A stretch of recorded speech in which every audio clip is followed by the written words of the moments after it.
Pardon the interruption, but I'm Frank Isola. You know, when the producers told me I'd be working with Mina today, I said, I can't wait.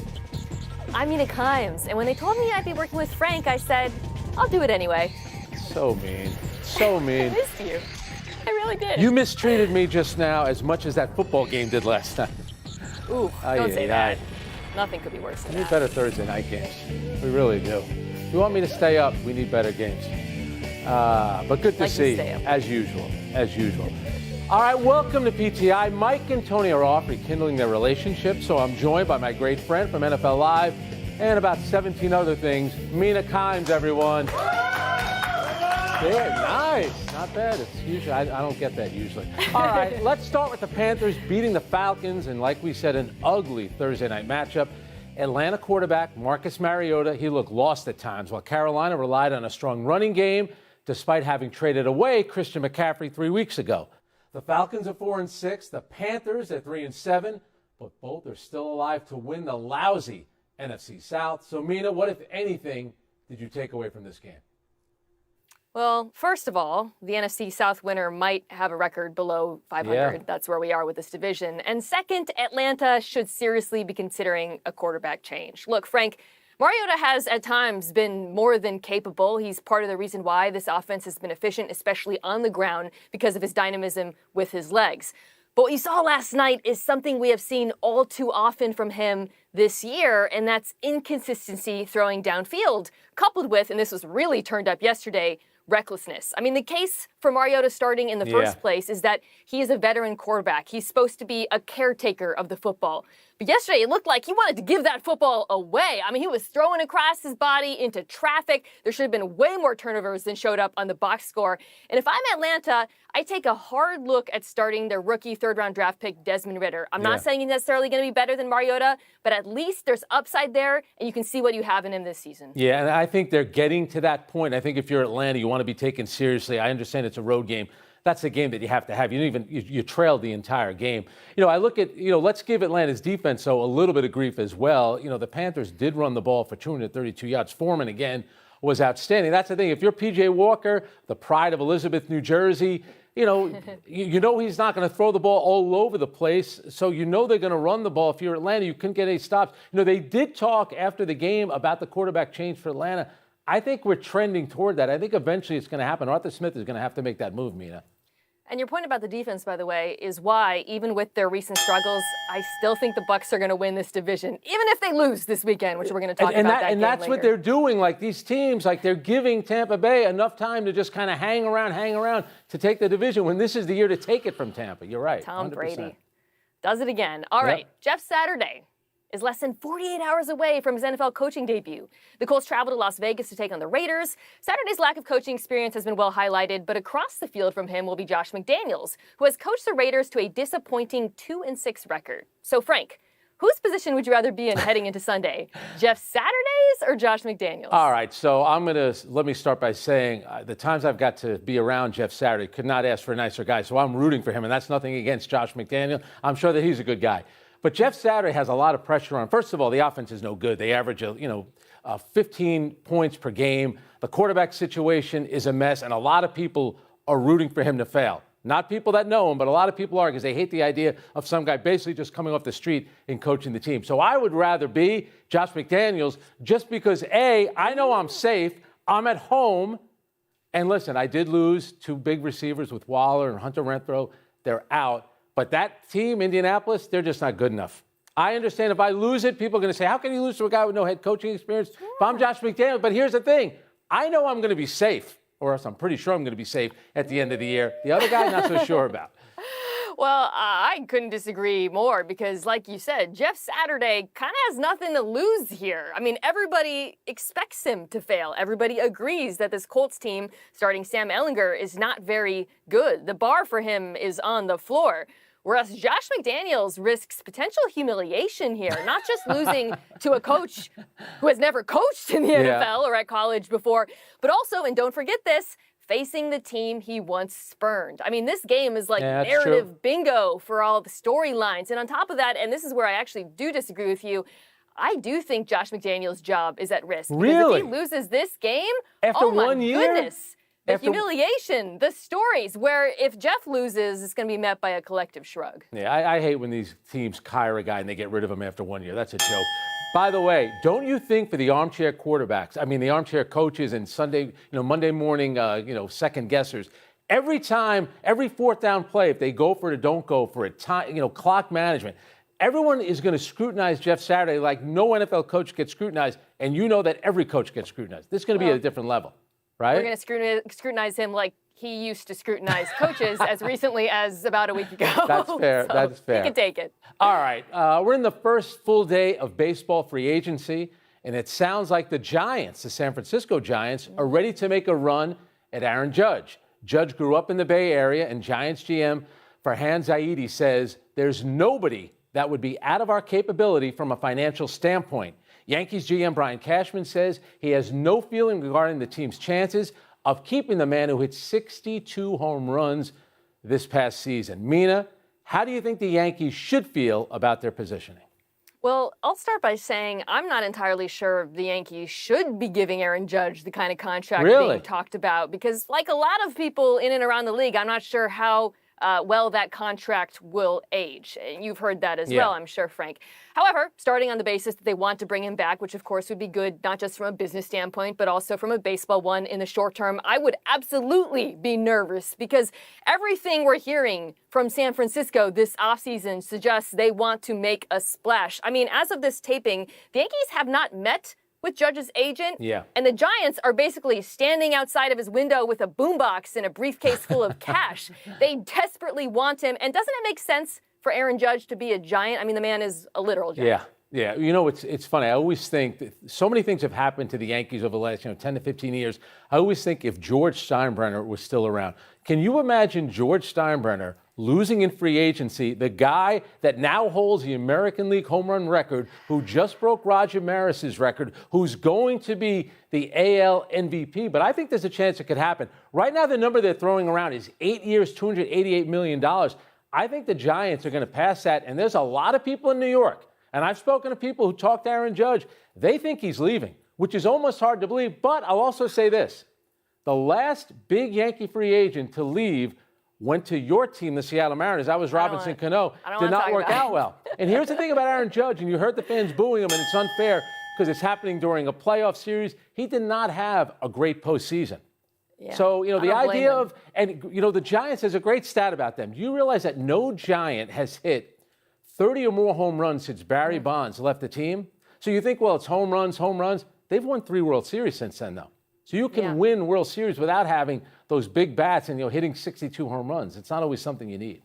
It's a big part of the reason why, by the way, the Giants' revenues are down, which is another reason why they're going to throw money at Aaron Judge. All right, let's move to basketball. Kyrie Irving may be nearing an end to his suspension. The Nets point guard has met with team, league, and union officials in recent days, with NBA Commissioner Adam Silver saying he has, quote, no doubt that Irving is not anti-Semitic. The Nets suspended Irving for no fewer than 5 games for initially failing to condemn and apologize for sharing anti-Semitic material on his social media. Frank, do you see the path clearing for Kyrie to return to the court? I definitely think I see it happening. And, 13 days ago, that's when Kyrie had that first press conference after a loss to Indiana.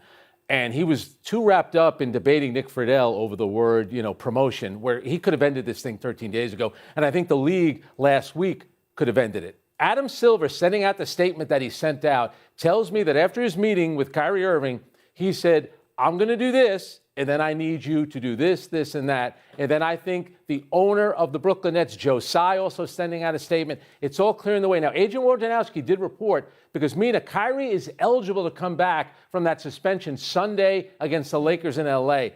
Woj was saying you're probably not going to see him on the road trip, so we're probably talking about another 6 days from now. But I definitely see it's all kind of building towards Kyrie Irving returning at some point. Yeah, Adam Silver speaking out made me think that, and also the other commissioner of the NBA, LeBron James, tweeting in support of Kyrie Irving, because, one of the very many factors in this story is player support, the fact that the power dynamics in the NBA are unusual, with players holding more power. And when you hear guys like LeBron or Jaylen Brown in Boston sort of saying, hey, this suspension is too long, it makes me think that the NBA is not going to drag this out. Now, that said, the Nets did lay out guidelines for Irving to meet, conditional for his return, and it's unclear that he has met them aside from meeting, of course, Yeah. with Silver. So that remains to be seen. Don't you think also the guidelines, those measures that they put out there, that's actually good for Kyrie Irving? I think you'd want to do that because if you're out of contract after this season, you're going to be a free agent. LA is a place he'd like to go to. He's been linked maybe to the Miami Heat eventually at some point. Wouldn't you want people to know that this happened, you apologized for it, then you went through all those steps? I would, but I don't pretend to understand his motivations about this or many things. Yeah, this all should have happened last week. It never should have gone on this long. I think everyone could agree with that. All right, let's take a break. But coming up, would you rather have Geno Smith, don't say it yet, Mina, or Tom Brady when they play this weekend? And is Sunday's game more important for the Vikings or the Bills? Geno Smith. Time for toss-up when Mina gets her pick of sides, and then I'm forced to defend the other. That's how it works.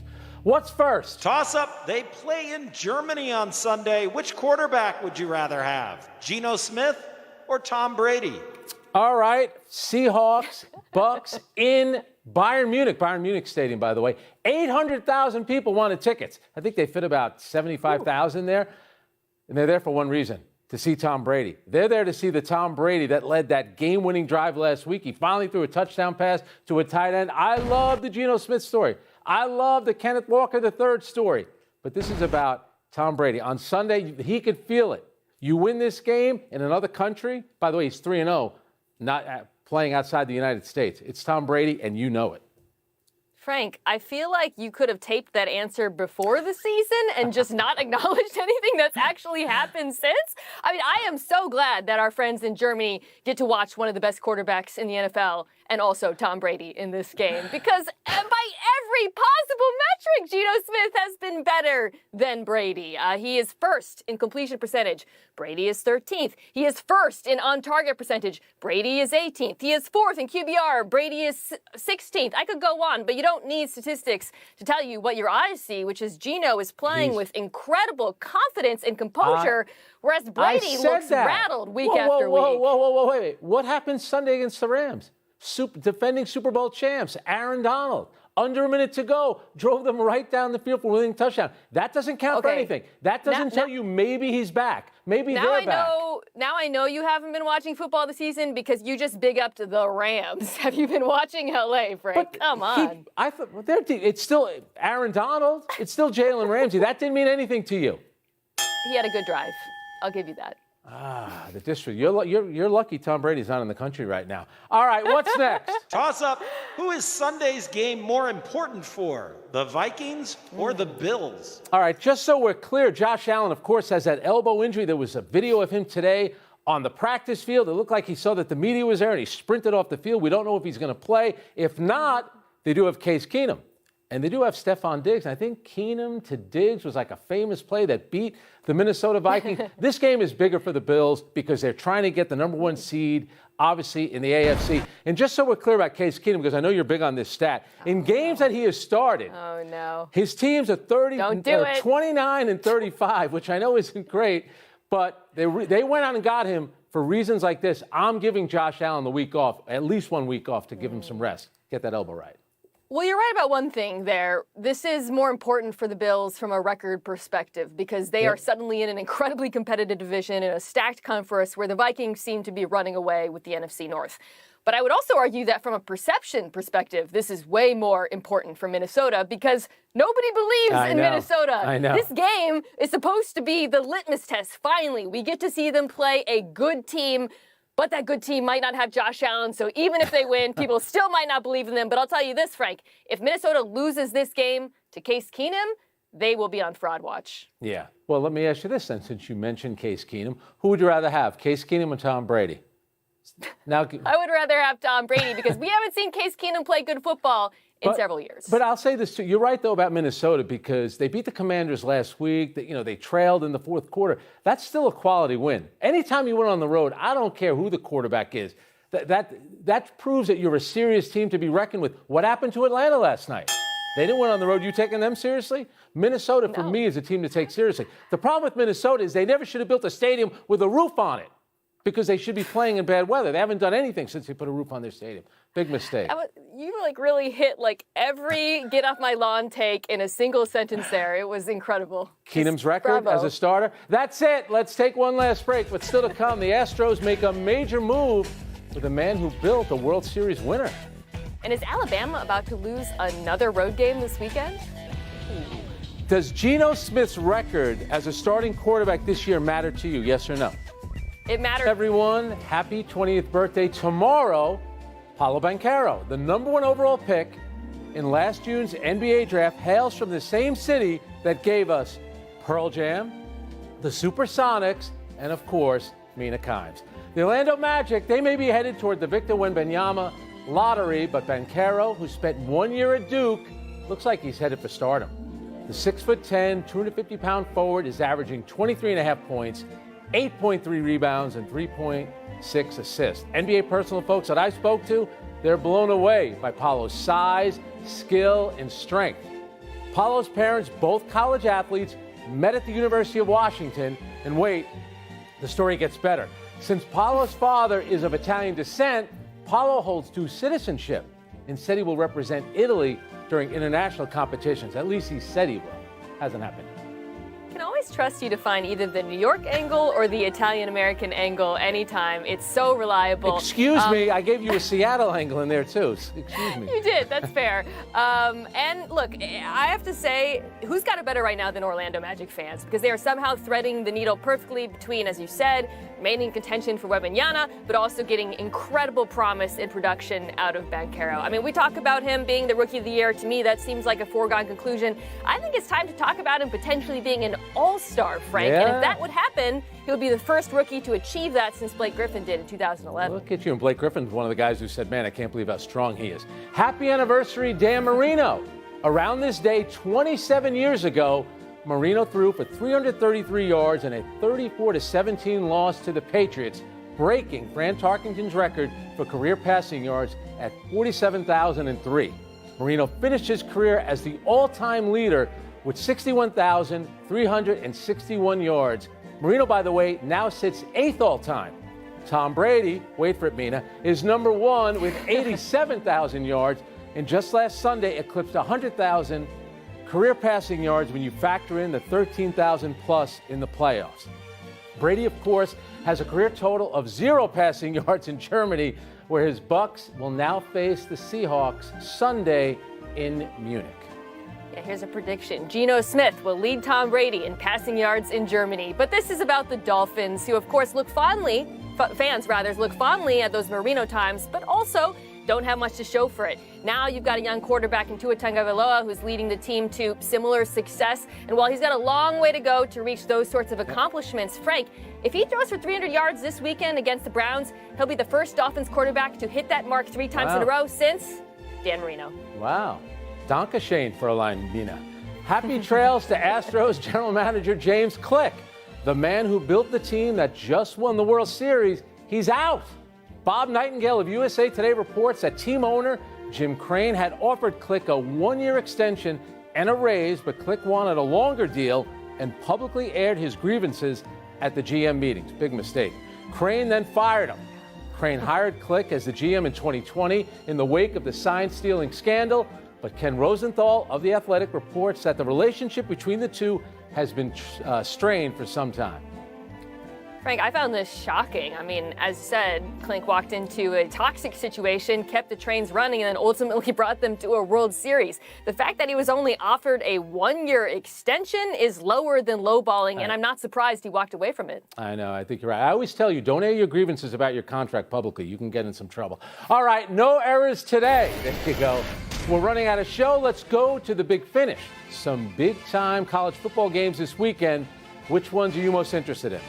You know, people would think I would say Alabama, but I'm going to say Washington, Oregon. This is a good test for Oregon, and also Washington. Michael Penix Jr., he's been crushing it as of late. All right, the U.S. women's national soccer team lost for the 3rd straight time last night. Significant?